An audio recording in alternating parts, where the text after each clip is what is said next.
obra que Ele faz, o seu amor não tem limite, em seu perdão encontro paz.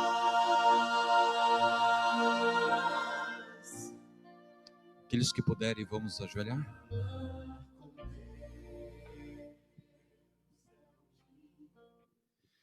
Bondoso Criador dos céus e da terra, muito obrigado, Senhor, porque até aqui chegamos pela fé.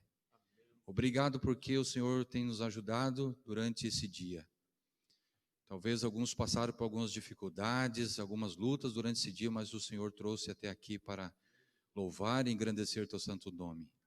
O Senhor é poderoso, o seu amor é sem limites, e aqui estamos para te adorar. Por favor, aqueles que não puderam estar aqui nessa noite, já relatamos aqui uma lista de pessoas com as quais estamos orando, pelos membros da nossa igreja, pelos os idosos, os nossos pastores, aqueles nomes que a gente leu aqui. O Senhor conhece o coração de cada um. Por favor, atenda o seu pedido, o seu lamento nessa noite. Agora aqui a tua igreja está prostrada de joelho nesta hora, para ouvir a tua voz, ouvir a tua palavra. Senhor, esteja com o pregador nessa noite, que ele venha falar do teu amor, da tua graça, da tua bondade.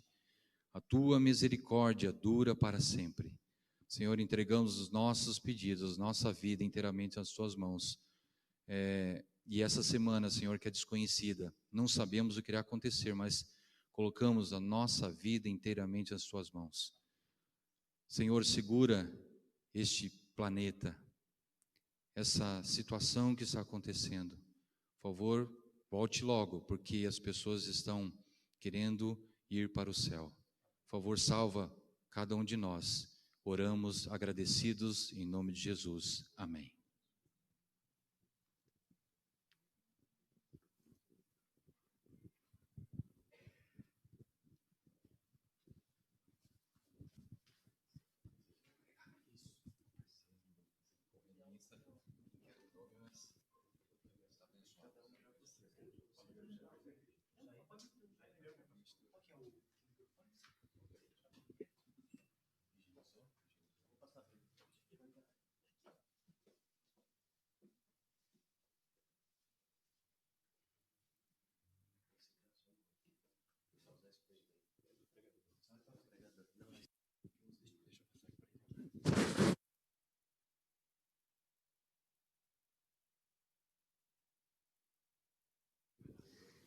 Eu gostaria de apresentar o pregador dessa noite. O pregador dessa noite é o meu amigo Luiz Augusto Salles. Ele já trabalha aqui na Associação Paulista Sul já há algum bom tempo, ajudando os jovens. Eu vejo ele dando palestras para os bravadores, né, os Calebs, e é um prazer. Ele está estudando teologia, segundo ano, né, de teologia, e está aqui hoje conosco para dividir a palavra. Que Deus te abençoe, você possa ser usado pelo Espírito essa noite.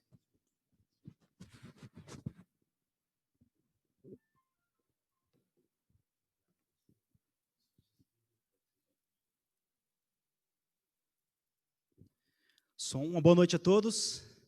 É um prazer muito grande estar aqui com vocês. Você que nos acompanha aí também através da internet, seja muito bem-vindo. É um prazer enorme estar aqui com vocês. Quero agradecer ao pastor Rodrigo, né, pelo convite feito, ao pastor Alan também, pela oportunidade. É um prazer muito grande estar aqui. Eu sou muito fã do Arautos do Rei. Era um sonho pregar aqui, né, desde que eu vi aquela música, Hei de Estar na Alvorada, né? Brincadeiras à parte. A Igreja da Alvorada é uma igreja muito querida para mim, é uma igreja onde eu tenho um carinho muito especial. Estava até conversando com o pastor, eu falei que a primeira vez que eu vim num culto de sábado na igreja adventista foi aqui na Igreja da Alvorada. Estava tomando estudo bíblico ainda. Eu já tinha ido num domingo na igreja, mas no sábado eu não conhecia. E tinha algumas amigas que estavam comigo no colégio, elas eram adventistas aqui da Alvorada. Elas me convidaram para estar aqui na igreja. Eu lembro que foi muito interessante. Eu não sabia muito bem como que eu chegava aqui, mas me disseram que pegava o único ônibus que era via NASP e eu chegava aqui na igreja, né? Aí falava assim, olha, quando você chegar perto, eles falam assim, eu quero descer na Igreja da Alvorada. Eu lembro que eu peguei o ônibus, eu paguei a passagem, mas fiquei na frente para ficar perto do motorista, né? Quando chegou ali naquele ponto da ABB, subiu um senhor junto comigo no ônibus e me cumprimentou, muito humilde, muito legal, me cumprimentou, me deu feliz sábado, viu que eu estava com a roupa de igreja, né, com a Bíblia na mão. E aí, quando estava chegando perto da igreja, eu não sabia mais ou menos onde eu estava. E aí eu lembro que eu perguntei assim para o motorista, olha, é aqui que é a igreja da Alvorada? Onde que é a igreja da Alvorada? E esse senhor, ele tocou no meu ombro e falou assim, olha, jovem, vem comigo que eu estou indo para lá também. Então, ele me trouxe até aqui a igreja, eu entrei com ele, e aí eu sentei mais ou menos no final daquele banco, era a antiga Alvorada, ainda não era essa nova aqui, né? O antigo templo que nós tínhamos aqui. E aí, na hora da pregação, quem subiu para pregar foi ele. E aí eu perguntei para ela, falei, olha, quem que é esse aí que está pregando? Ela falou assim, esse aqui é o pastor da igreja, era o pastor Alberto, né? Nosso querido pastor Alberto. Então é um prazer muito grande estar aqui com vocês. Você que nos encontra aí também pela internet, quero que você seja muito bem-vindo, sabe que a palavra de Deus que vai ser aberta aqui, o Espírito Santo que habita nesse lugar também habita na sua casa, e eu tenho certeza que o Espírito Santo vai falar ao meu e ao seu coração. Você tem uma oportunidade muito grande hoje de compartilhar o Evangelho. Você que se encontra aí na sua casa, nessa época de pandemia, é bem verdade que nós gostaríamos de estar aqui com todos reunidos, com a igreja cheia, podendo estar com todas as pessoas, mas infelizmente essa não é a nossa situação. Enquanto você puder ficar na sua casa, você que é do grupo de risco, fique na sua casa, compartilhe esse culto com as pessoas que você ama, com seus amigos, seus familiares, e eu tenho certeza que aquele Jesus que cura, salva e liberta, vai transformar o meu e o seu coração. Estou aqui com alguns amigos, quero mostrar para vocês aqui a Kelly, também está com a sua amiga ali, tem ali o Mateus, alguns queridos aqui que também estão aqui. Os demais eu não conheço, talvez você também não me conheça, mas Deus conhece a gente, e Ele que vai prevalecer aqui nessa noite. E é nesse nome que eu gostaria de convidar você a fechar os seus olhos, curvar a sua fronte, e nós vamos orar. Santo Deus, querido Pai, nós te louvamos, te agradecemos por tudo que o Senhor tem feito por nós e através de nós. É um prazer muito grande estar na sua casa de oração mais uma vez. Obrigado porque mesmo nesse tempo tão terrível que estamos vivendo, ainda temos a oportunidade de conhecer a Tua palavra, de estudar ela, de estar num templo, de estar cultuando ao Senhor. Nós queremos pedir, Senhor, neste momento, que o Teu Santo Espírito que se faz presente aqui nesse lugar, possa transformar a nossa mente e o nosso coração. Nós vamos abrir a Tua Santa Palavra, mas pedimos para que também seja aberto o nosso coração e a nossa mente, para que possamos compreender e aplicar na nossa vida a Sua Palavra. Fica conosco, Pai, querido. Cuida dos nossos amigos que estão em casa, os nossos amigos que estão enfermos, cura eles, Pai, com a Tua mão poderosa. Cuida de nós, nos abra a mente e o coração, para que essa palavra possa vir de encontro a nós. Que seja uma bênção, me coloco nas Tuas mãos mais uma vez, para que o Senhor fale, em nome de Jesus te oramos, amém.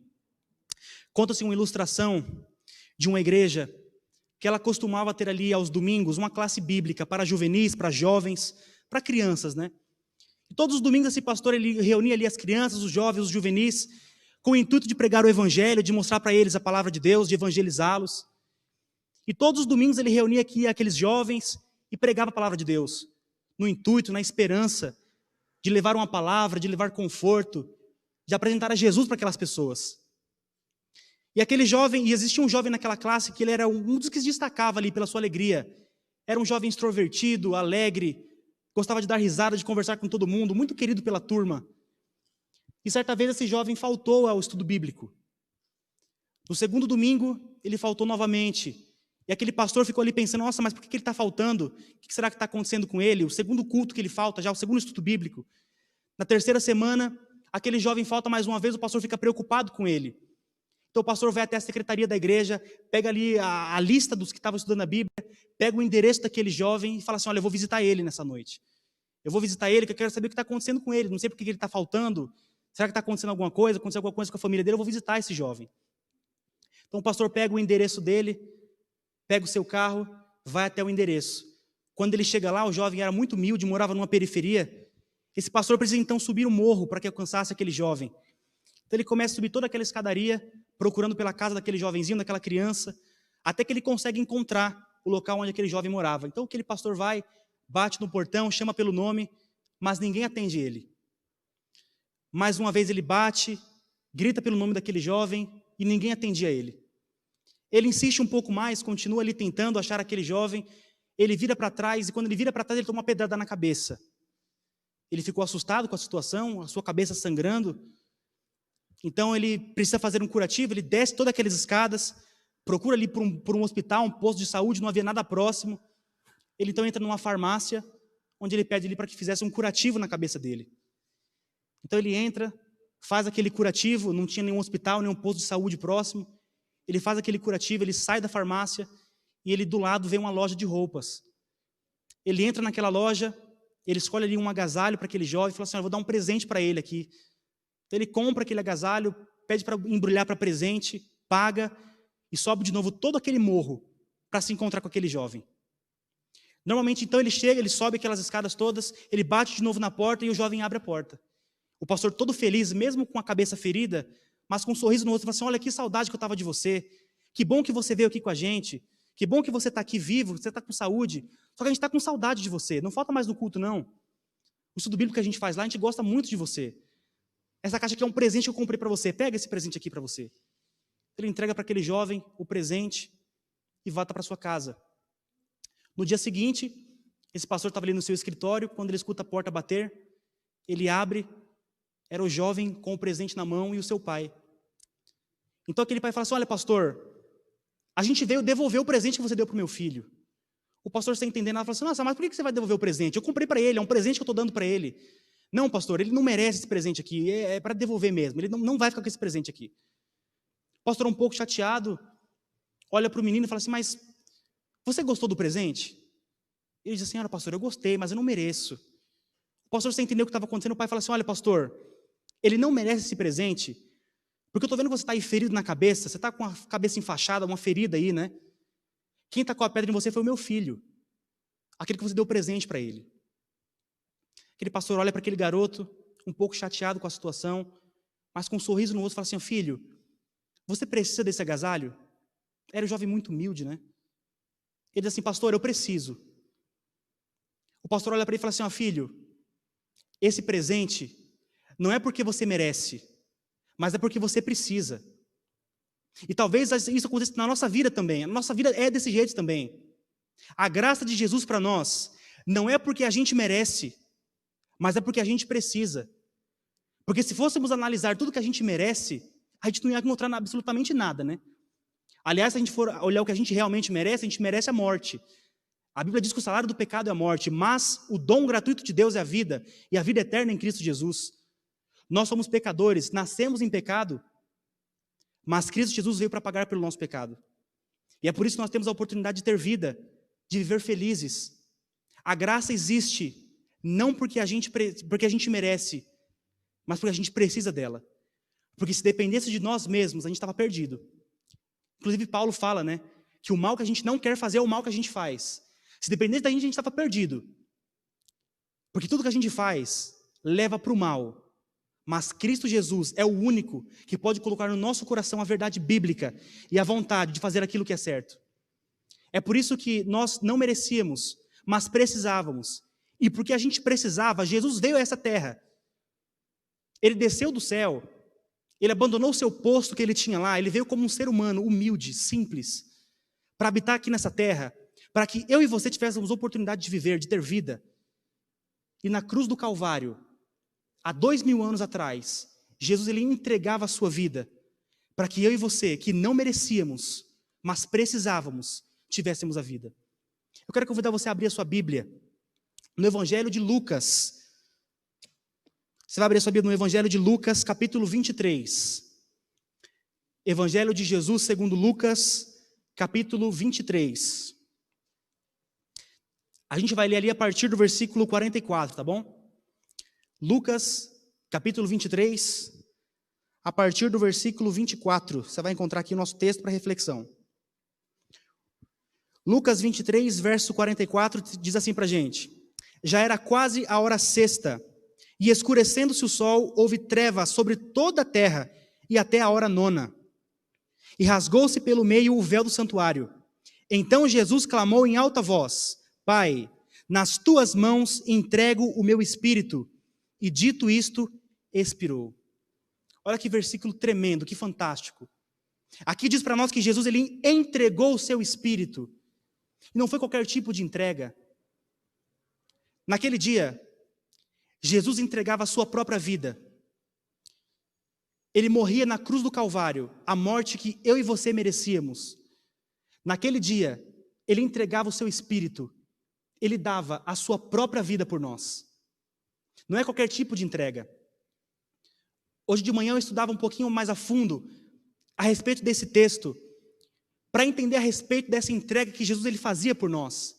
E nós encontramos aqui essa palavra, a palavra entrega, de quando ele entregou o seu espírito, no original, no grego koiné, a palavra paratíteme. Essa palavra no grego, ela traz um significado, um sentido de colocar-se diante de alguém. Jesus, naquele momento, ele colocava-se diante do Espírito. Ele entregava o seu espírito.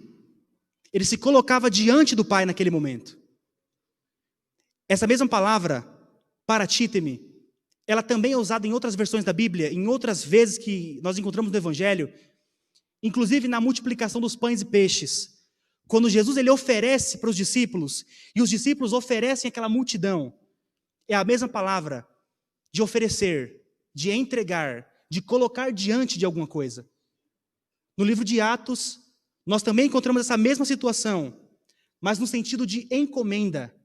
O mesmo sentido que vai trazer a palavra de entrega. Porque na cruz do Calvário, Jesus ele se entregava por nós. E não foi qualquer tipo de entrega. Não foi a entrega comum que a gente está acostumado a escutar falar. Não foi qualquer tipo de entrega. Mas era a entrega da sua própria vida. Ele vertia na cruz do Calvário o seu sangue, para que eu e você tivéssemos a oportunidade de viver. E essa mesma entrega que Jesus faz na cruz do Calvário, é a entrega que nós precisamos fazer por Ele. Eu quero que você abra a sua Bíblia também, 1 Pedro. Primeira carta de Pedro, capítulo 4. Nós vamos ler a partir do versículo 19. 1 Pedro, capítulo 4, verso 19. Nós vamos encontrar aqui um outro tipo de entrega também. 1 Pedro, capítulo 4, verso 19, assim diz a Bíblia para a gente. Por isso, também os que sofrem segundo a vontade de Deus, encomendem a sua alma ao fiel Criador, na prática do bem. Essa palavra aqui, encomendem, é a mesma palavra usada na cruz, quando ele entrega o seu espírito. A mesma palavra que traz para nós, que nós devemos entregar a nossa alma, aqueles que sofrem pelo Evangelho, aqueles que sofrem por Jesus, precisam entregar a sua vida a Ele, entregar a sua alma a Ele. É por isso que nós fazemos isso.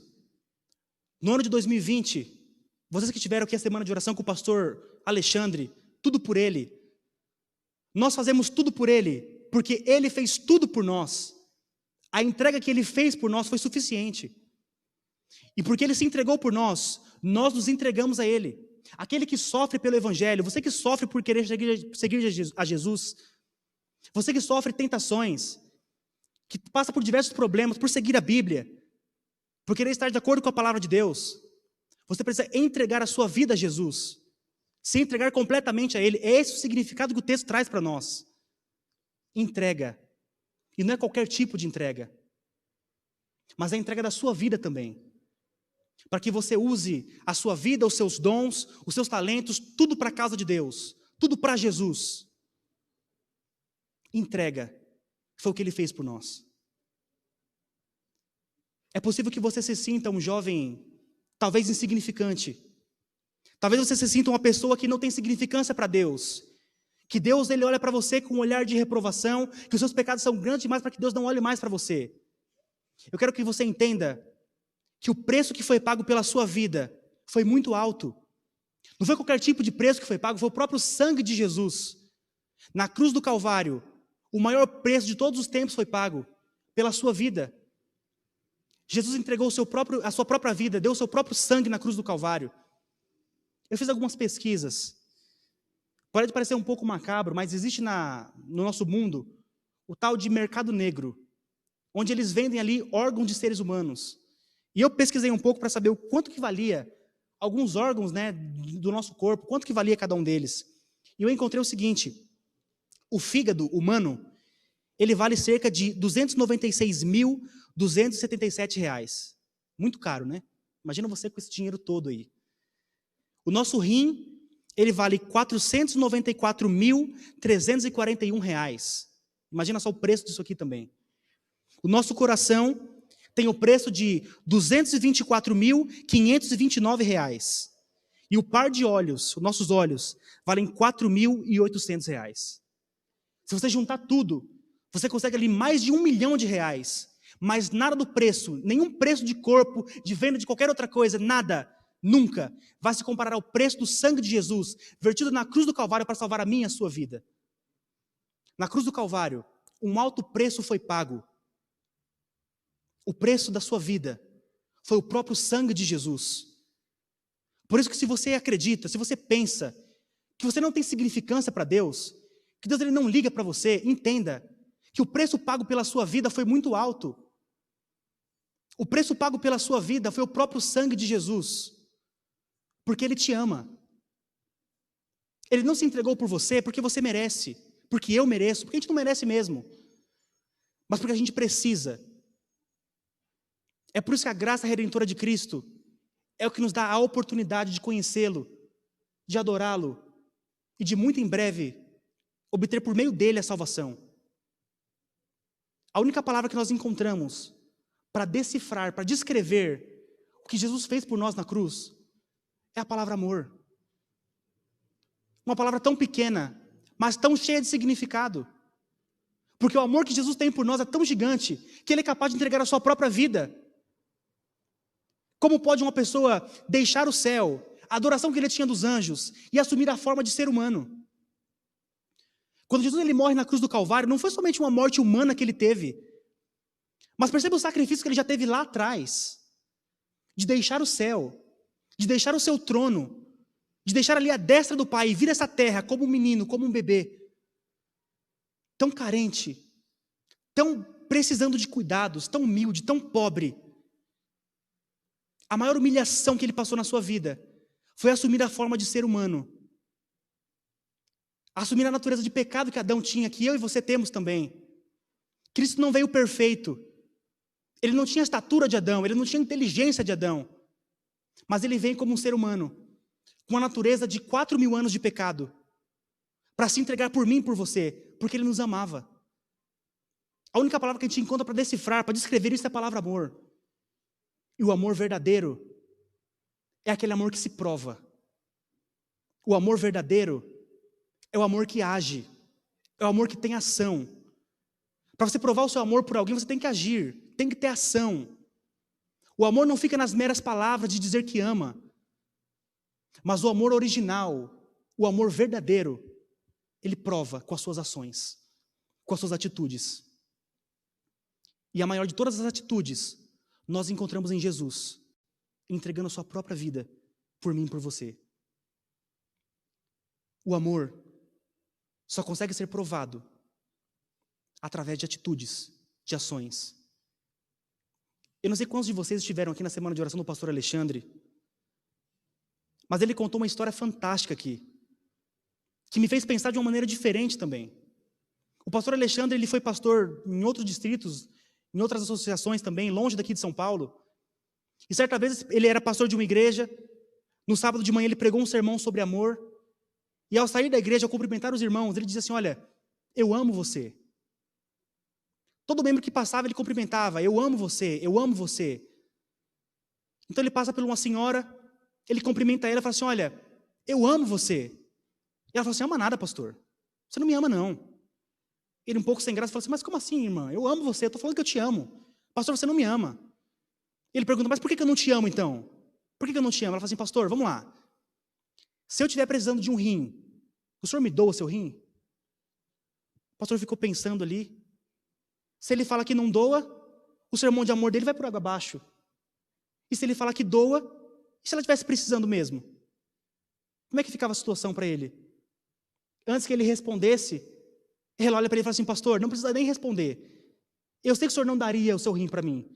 Agora pensa, imagina que a sua filha estivesse precisando de um rim, o senhor daria o seu rim para ela? Ele fala assim: olha, se a minha filha precisasse de um rim, eu dava até os 2 para ela. Ela fala assim: pois é, pastor, é porque você ama a sua filha. E o amor que é verdadeiro é o amor que prova, é o amor que tem atitude. A Bíblia diz para nós que quem não ama não conhece a Deus, porque Deus é amor. Aquele que diz que conhece a Deus e não ama é mentiroso, e nele não está a verdade.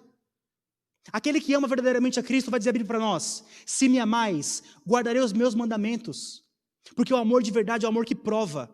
O amor de verdade é o amor que tem atitudes. E Cristo diz para nós: se me amais, guardarei os meus mandamentos.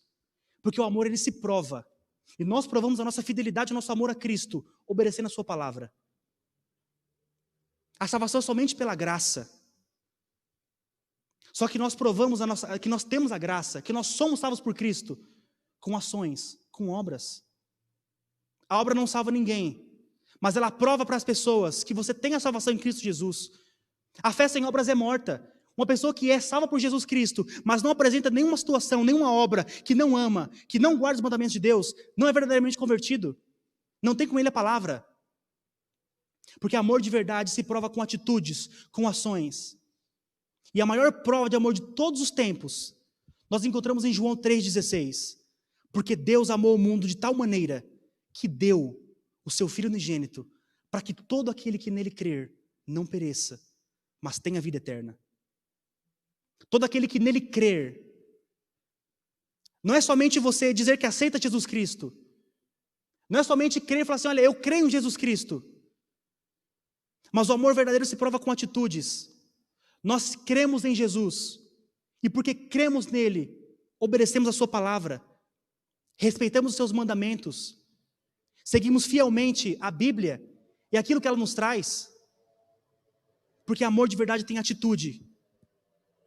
E a atitude que nós temos que ter perante Jesus, perante a sua palavra, é simplesmente obedecer aquilo que ele, por amor, deixou para nós, que é a sua palavra, os seus mandamentos.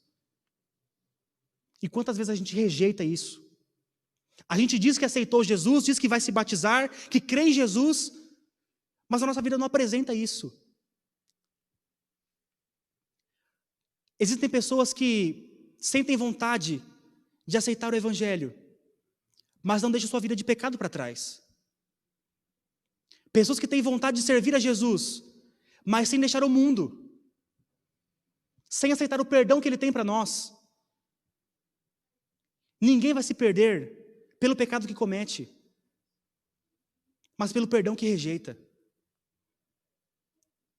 Existe uma parábola que conta para nós, que certa vez um jovem, ele cometeu um crime, uma atrocidade ali na sua cidade, ele foi preso e condenado à pena de morte. Ele seria morto em alguns dias, mas era um jovem muito querido pela população, pela sua cidade. Por isso então eles escrevem uma carta para o governador, eles fazem um apelo para ele, falam assim, olha, nós queremos que o senhor perdoe esse jovem, nós cremos que ele pode se regenerar, que ele pode se curar, que ele pode ser uma nova pessoa com Cristo. Talvez ele conheça Jesus um dia, o senhor perdoa ele. Chegaram muitas cartas para aquele governador. Ele lê todas aquelas cartas e ele decide perdoar aquele jovem. Mas antes que ele perdoasse, ele queria conhecê-lo. Então ele foi visitar aquele jovem na cadeia. Ele coloca um terno, ele coloca uma gravata, ele pega ali a carta de perdão daquele jovem para tirar ele da cadeia, coloca dentro da Bíblia e vai até ele. Aquele jovem vê o pastor chegando, começa a ficar nervoso, começa a ficar bravo, começa a xingar o pastor, falando, olha, sai daqui, eu não quero saber de Bíblia, eu não quero saber de pastor coisa nenhuma, eu não quero saber de religião, sai da minha frente que eu vou bater em você, eu vou cuspir em você. Aquele governador assustado, e para que preservasse a sua integridade física, ele vai embora.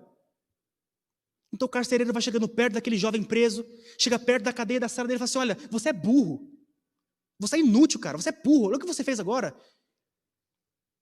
Ele está entendendo, fala assim, mas por que você está me chamando de burro? O que eu fiz de errado aqui? Ele fala assim, quer saber quem era aquele rapaz? Não era um pastor coisa nenhuma, não. Era o governador da cidade. E dentro daquela Bíblia estava a sua carta de perdão. Dentro de alguns dias, aquele jovem, cumprindo sua pena de morte, foi enforcado em praça pública. Mas antes que ele fosse enforcado, deram para ele a palavra naquele momento. Ele falou assim, olha, eu quero dar algumas palavras aqui. Eu quero falar aqui principalmente para os jovens. E ele diz assim, olha, daqui a alguns minutos eu serei morto. Mas eu quero que vocês entendam que eu não vou ser morto pelo crime que eu cometi, mas pelo perdão que eu rejeitei. E assim é com a nossa vida também. Muitas pessoas, elas não vão para o céu, não vão obter a salvação, não pelo pecado que elas cometeram, mas pela graça de Jesus que elas rejeitaram. Pela palavra que elas não observaram, pelas vezes que rejeitaram a Cristo. Ninguém vai se perder por obras, ninguém vai se perder por causa de pecado, mas pela graça que rejeita. Na cruz do Calvário, Jesus perdoava todos os pecados. Ele perdoava a minha vida por completo. Ele perdoava a sua vida por completo. Para que nós tivéssemos a oportunidade de viver de novo, uma nova vida com Ele. Para que nós pudéssemos novamente ter a oportunidade de viver em paz. E muito em breve, num lar eterno e perfeito, ao lado dele viver. É por isso que nós precisamos demonstrar esse amor para Ele. Para que nós possamos dizer que é tudo por Ele, nós temos que entender que primeiro existiu tudo por mim, tudo por você, porque Ele se entregou por cada um de nós. Ele morreu para que tivéssemos a oportunidade de viver. Ele vem a essa terra se humilhando como um ser humano. Quero que você abra sua Bíblia no livro de Isaías, capítulo 7.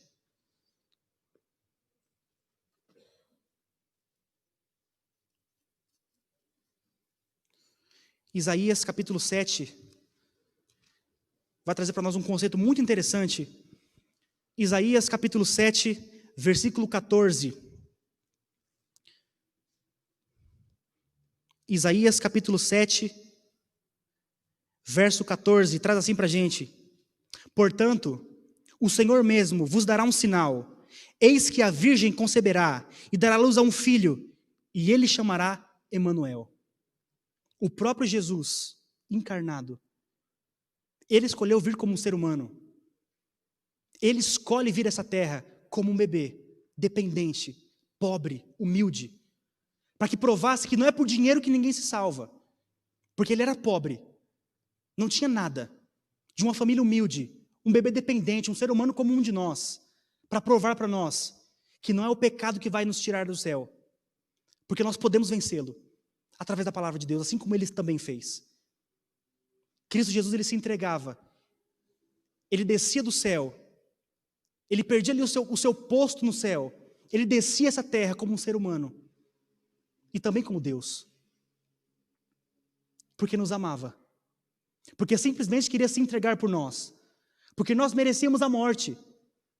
O pecado que nasceu com Adão, que passou ali para todo ser humano, e chega a nós até hoje, o salário é a morte. Todo pecador recebe morte. O salário do pecado é a morte, mas o dom gratuito de Deus é o quê? É a vida. Ele nos dá vida. Ele veio a essa terra. Ele assume a posição de servo.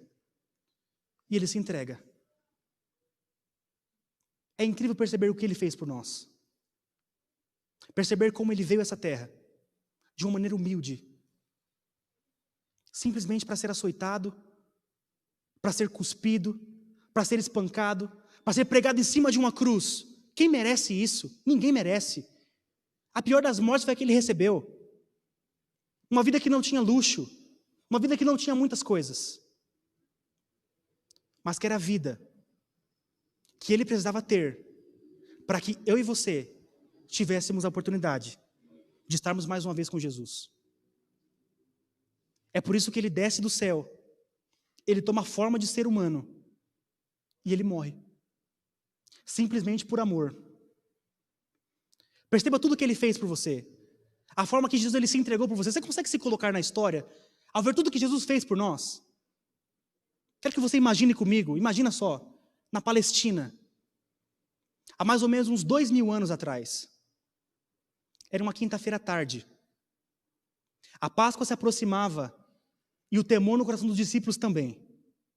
Eles sabiam que algo de muito grave aconteceria em breve, só não sabiam o que era. No rosto de Jesus já não se encontrava também mais as alegrias, os sorrisos, aquilo que marcou seu ministério até ali. Mas no rosto de Cristo já havia se passear a tristeza, a ansiedade, a dor da morte que se aproximava. Porque o pecado de todo mundo estava sobre ele. O meu pecado, o seu pecado estava sobre a vida de Cristo Jesus. É por isso que ele parece não aguentar. O seu corpo começa a se desestruturar. E um pouquinho antes de Jesus ele se ausentar para ficar sozinho, para orar com o Pai, ele decide ficar com aqueles com quem passou por 3 anos e meio. Era a última conversa, era o último contato olhos nos olhos com os discípulos. O ambiente era muito comum, muito simples. Não havia ali nenhum escravo para que lavasse os pés dos hóspedes. Todo mundo fica se olhando mas ninguém toma a atitude feita por Cristo. Ninguém faz o que ele fez. Jesus, ele se despe da sua capa, ele pega uma toalha e ele se abaixa aos pés de cada um dos discípulos para lavá-los. Ao chegar aos pés de Pedro, Pedro se indigna e fala assim: Senhor, eu não sou digno de que o Senhor lave os meus pés.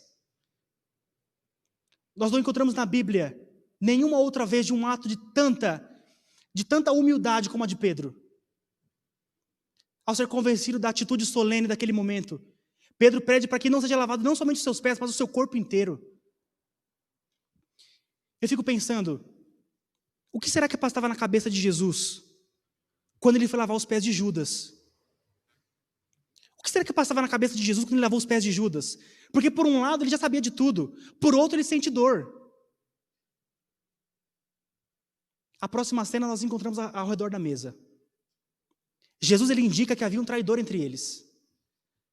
Os discípulos ficam se olhando, se questionando. O fato é que o pecador, o traidor, receberia um pedaço de pão molhado no vinho. Quem receberia esse pão? Quem teria sido capaz de rejeitar, de entregar nas mãos dos tosquiadores, nas mãos dos romanos? Aquele que foi visto acalmando os mares, calando as tempestades, restaurando a vida de coxos, de cegos, de prostitutas. Quem teria sido capaz de entregar o mestre nas mãos? Atendendo às ordens de Jesus, Judas, ele sai de cena. Ele recebe o pão. Aquele vinho que escorria pelos seus dedos simbolizaria um remorso que ele carregaria para a sua vida até os últimos segundos da vida dele. Jesus fala para ele assim: olha, então o que você tiver que fazer, faça agora. Judas, ele se retira e permanecem aqui naquela mesa aqueles demais, os outros discípulos. Jesus diz para eles que ele partiria em breve. E eu fico imaginando o temor dos discípulos, o medo, a tristeza. Pedro questiona Jesus e fala assim: Senhor, eu preciso saber para onde tu vais.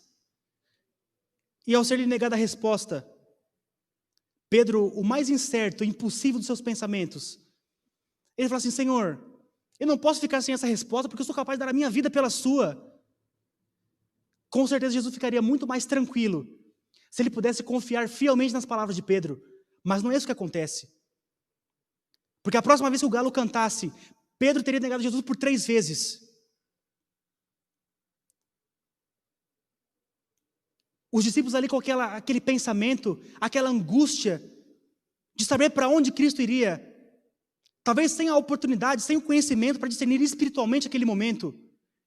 Jesus cria para nós a base das maiores expressões bíblicas de todo o Novo Testamento. Porque ele olha para aqueles discípulos e traz para nós hoje a nossa maior esperança. Quando ele diz assim: olha, não se turbe o vosso coração. Credes em Deus, credes também em mim. Na casa de meu pai há muitas moradas. Se assim não for, eu vos teria dito. Pois vou preparar-vos lugar. E quando eu for e vos preparar lugar, voltarei e vos levarei para mim mesmo, para que onde eu estiver, estejais vós também. Um dos discípulos, sentindo ali uma confusão mental, ele fala assim: ó Senhor, mas para onde tu vais? Como eu vou saber para onde o Senhor vai? Jesus já tinha dito para eles. Mas Jesus cria o pano de fundo para explicar para nós, quando ele diz um dos versículos mais conhecidos da Bíblia, quando ele diz assim: olha, eu sou o caminho, a verdade e a vida. Eu sou o caminho. Em outras palavras, Jesus dizia que ele é a única avenida que nós temos acesso não somente ao céu, mas ao Pai. Todo caminho sem Jesus é beco sem saída. Todo caminho sem Jesus não tem para onde ir, é beco sem saída. Mas os caminhos com Jesus são caminhos de vida, caminhos de paz. E ele diz: eu sou o caminho. A próxima vez que nós encontramos Jesus, ele está de joelhos no Getsemane, orando ao Pai daquele a quem ele sente que está distante. Ele se sente distante do Pai porque o meu pecado estava sobre ele. O seu pecado estava sobre ele também. É por isso que a sua estrutura física, o seu semblante já está muito diferente, pelo peso do pecado que tinha na vida dele, naquele momento.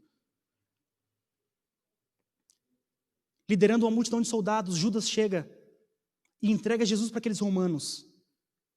Eu fico imaginando que qualquer um daqueles momentos, Jesus poderia ter clamado ao Pai, e poderia ter vindo um anjo, ele poderia ter desistido de tudo. A pergunta que nos fica é, por que ele não desiste? Por que ele resolve enfrentar uma cruz, enfrentar um julgamento forte, ser colocado uma coroa de espinho na sua cabeça, ser julgado, cuspido, arrastado por uma multidão de pessoas? Por que ele não desiste? Quem quer sofrer? E a única resposta que nós encontramos de por que ele não desiste é porque ele se lembrava de você. É porque ele pensava na sua vida. E lembrava de tudo que você poderia traçar e viver através do seu sangue derramado. Eu fico imaginando que tudo aquilo que Satanás estava fazendo para ele naquele momento, o sofrimento, os xingamentos, a pressão que ele sofria, tudo tentando corroborar para que ele desistisse. Mas Cristo deve ter se lembrado de que com um só ato, o homem atraiu para si a pena de morte. Deve ter se lembrado que por causa de uma árvore, por causa de desobedecer uma árvore, o pecado entrou no mundo. Adão desobedeceu, mas Cristo tinha que obedecer. A diferença agora não era mais uma árvore, era uma cruz. A cruz na qual ele decretaria a derrota do desgraçado inimigo do bem. Então Jesus ele é levado, ele é julgado, ele é condenado, ele passa por todo o sofrimento. É triste ver o que acontece com ele. Quando todos estão ali dispersos, o galo canta. Os olhos de Jesus se voltam imediatamente para Pedro. Pedro sente-se envergonhado, triste. Mas ao se encontrar com Jesus, olhar nos olhos de Jesus, ele não encontra reprovação, mas encontra perdão. Não encontra um Jesus que julgasse ele, que dissesse para ele que ele não merece mais nada, mas um Jesus que olhava com olhos de amor, porque ele se entregava por ele também. Jesus veio para pecadores, pecadores como Pedro, pecadores como eu, pecadores como você também. É para esse tipo de gente que ele veio, porque ele se lembrava de nós. É por isso que ele não desiste. É por isso que naquele dia, na cruz do Calvário, não foram os soldados que mataram Jesus. Não foi a cruz que matou Jesus. Não foi os cravos que mataram Jesus. Jesus morreu porque ele quis. Porque ele precisava se entregar por nós. Ele morria por amor. Naquele momento, na cruz do Calvário, Jesus tinha uma overdose de amor. Porque ele te amava tanto, ele morreu. Porque ele me amava tanto, ele enfrentou uma cruz, ele enfrentou uma coroa de espinhos, e uma multidão de pessoas xingando, cuspindo, batendo. Simplesmente, para que dentro de pouco tempo, nós pudéssemos olhar para o céu e ver uma pequena nuvem chegando, com ele, ressurreto. Não com uma coroa de espinhos na cabeça, mas uma coroa de ouro. Simplesmente para nos levar com ele, para nos transformar. É por isso que eu não sei o que você tem feito, eu não sei por onde você tem andado, as coisas que você tem pensado em fazer. Eu quero que você entenda que existe um Jesus que todos os dias está ansioso para te abraçar, para te chamar de filho, para te colocar na sua posição de filho de novo. E falar assim, filho, o lar que eu estou preparando é para você. A morte que eu sofri foi por você. Então vem, aceita, entrega a sua vida. Da mesma maneira que Jesus entregou na cruz do Calvário a sua vida, nós entregamos a nossa vida por Ele. Eu quero convidar o grupo de louvor para cantar agora mais uma música. Enquanto eles vão cantar essa música, eu quero que você reflita na sua vida. Eu quero que você pense a respeito de tudo que você tem feito, a forma que você tem agido, e pense, será que na minha vida eu tenho refletido que é tudo por Ele? Nós precisamos nos entregar a Jesus. É por isso que nesse momento, não importa o que você tenha feito, por onde você tenha andado, saiba que existe um Jesus lá no céu, ansioso, para que você o abrace, para que você o chame de Pai, e você entre para o lar que Ele preparou para você. Que você possa se entregar por Ele, porque Ele entregou tudo por você.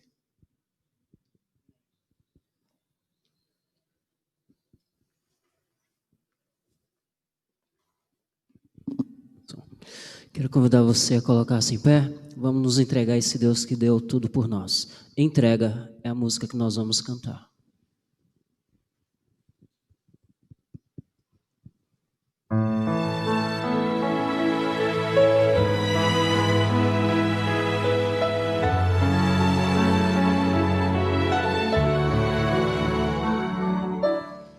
Preciso me entregar, Senhor. Preciso a ti me entregar. Preciso ouvir tua voz a me falar.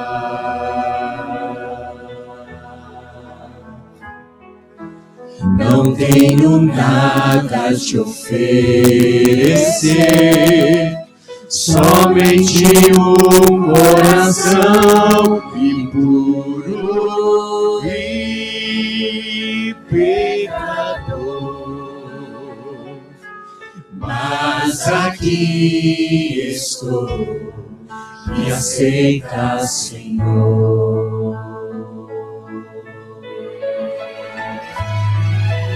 Toma os meus pensamentos, meus dons e meus bens.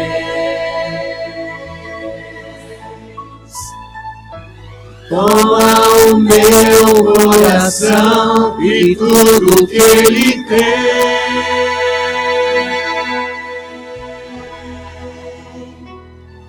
Renova, Senhor, meu viver. Derrama em mim teu amor.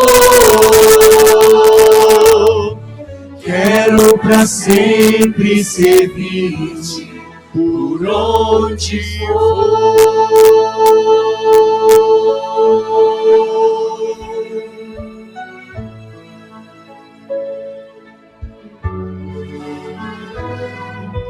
Preciso me entregar, Senhor.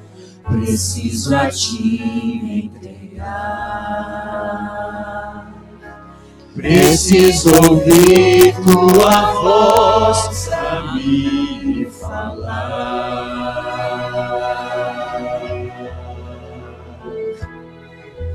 Não tenho nada a te oferecer, somente um coração impuro e pecador.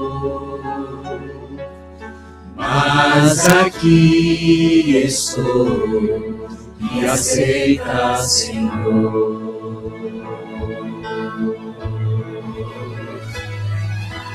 Toma os meus pensamentos, meus dons e meus bens.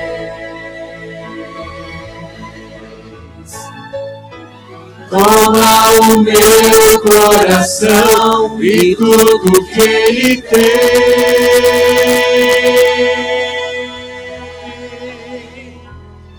Renova, Senhor, meu viver. Derrama em mim teu amor. Quero pra sempre servir-te por onde for.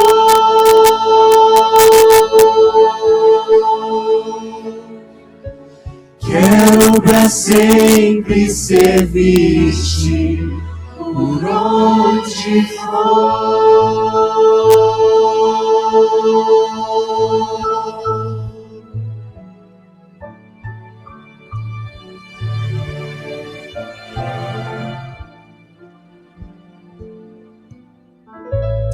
Amém.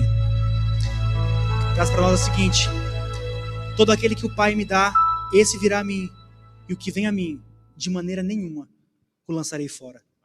Que seja a Bíblia o seu manual de vida, que seja Cristo o único que você vai servir, que seja Ele a quem você vai entregar a sua vida, porque Ele te aceita da maneira que você vier, Ele te transforma, e assim muito em breve nós nos encontraremos com Ele nas nuvens do céu.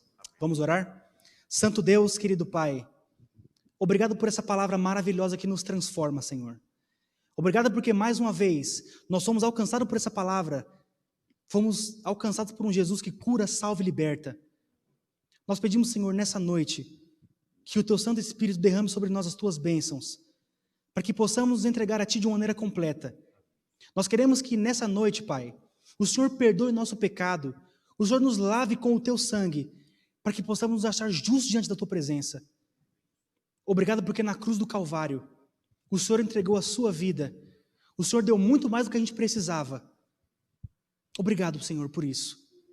Nós queremos pedir, Pai, para que o Senhor transforme a nossa vida, para que daqui em diante nós possamos ser uma prova viva do seu amor, possamos ser um testemunho vivo de que essa palavra salva. Pois queremos que muito em breve, ao ver o Senhor voltando, queremos te abraçar, queremos receber da tua mão a coroa de ouro, queremos conhecer a mansão que o Senhor preparou para nós, porque sabemos que aquilo que olhos não viram, que ouvidos não ouviram, que nunca entrou no nosso coração, mas temos a certeza que o Senhor preparou para nós. Toma a nossa vida, perdoa o nosso pecado, é o que te pedimos em nome de Cristo Jesus. Amém. Amém. Nós agradecemos a presença do pastor, você que esteve conosco. Nós vamos cantar a música Permaneça em Mim. Antes de você sair daqui, peça ao Senhor que permaneça em você.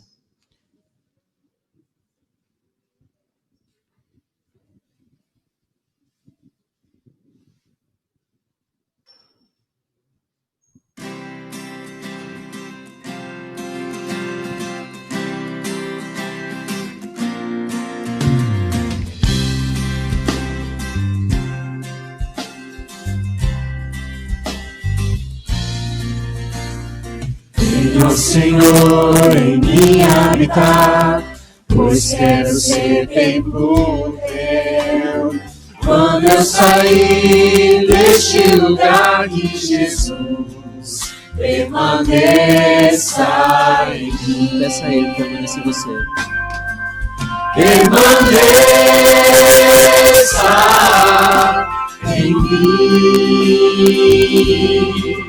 Permaneça em mim, permaneça em mim, meu Senhor, permaneça em mim. Venha, Senhor, em mim habitar, pois quero ser templo teu. Quando eu sair deste lugar, que Jesus permaneça em mim. Permaneça em mim. Permaneça em mim. Permaneça em mim, meu Senhor, permaneça em mim. Permaneça. Permaneça em mim. Permaneça em mim. Permaneça em mim, meu Senhor, permaneça em mim. Amém. Que você possa ter um bom restante de noite e uma abençoada semana.